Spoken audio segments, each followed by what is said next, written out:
নমস্কার, ভেজিটেরিয়ান ডিলাইটে সকল বন্ধুদের আমি স্বাগত জানাচ্ছি। তো চলুন আসুন, আমি আজকে একটা সুন্দর বিশেষ রান্নার পদ নিয়ে এসেছি। ফেলে দেওয়া সবজি দিয়েও যে একটা সুন্দর সুস্বাদু পদ রান্না করা যায়, সেটিরই আজকে উপস্থাপনা আমি দেখাবো।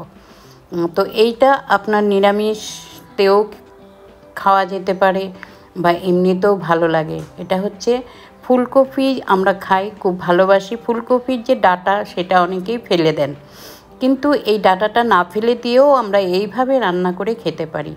ডাঁটাটাকে ভালোভাবে পরিষ্কার করে ধুয়ে একটু নুন জল দিয়ে একটু গরম করে ভাপ দিয়ে দিলে ডাঁটাটা একটু সফট হয়ে যায়।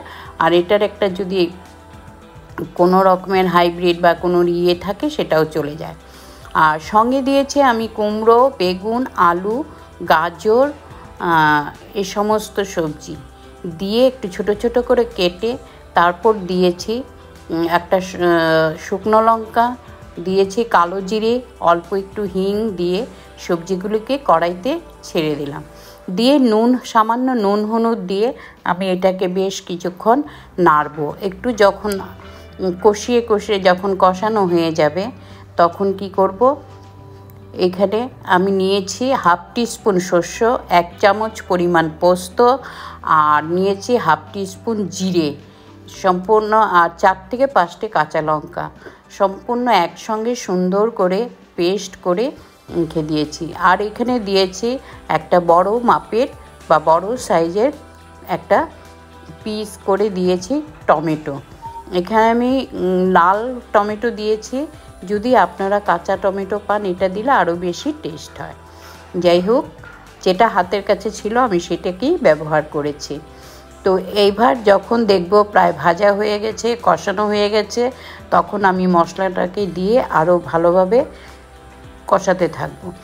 এখানে আমি এইটুকুনি সবজি দিয়েছি। এখন আপনারা চাইলে এই সবজির পরিমাপটা আরও কমিয়ে বা বাড়িয়ে দিতে পারেন নিজেদের ইচ্ছে মতো। যেহেতু আমি বলেছি যে ডাঁটা চচ্চড়ি, ফুলকপি ডাঁটা চচ্চড়ি, তো এই সবজিগুলো আমাকে দিতেই হবে। দিলে তবে তরকারির যে রিয়েল বা আসল ফ্লেভারটা সেটা বেরোবে। তো আমি এইভাবেই এটাকে তৈরি করেছি। এখন আমার এটা অলমোস্ট ডান পরিবেশনের জন্য। তো গরম গরম ভাতের সঙ্গে বন্ধুরা ডালেরও দরকার নেই, এটা খেয়ে দেখুন, ভীষণ ভীষণ ভালো লাগবে। আমি তো খুব ভালোবাসি, তো আমার মনে হয় আপনাদের নিশ্চয়ই ভালো লাগবে।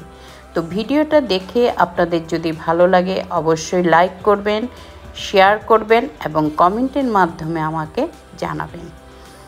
তো ধন্যবাদ আপনারা আমার সঙ্গে থাকার জন্য, ভিডিওটা দেখার জন্য। আমি আবার আসব নতুন একটি ভিডিও নিয়ে আপনাদের সামনে। Thank you.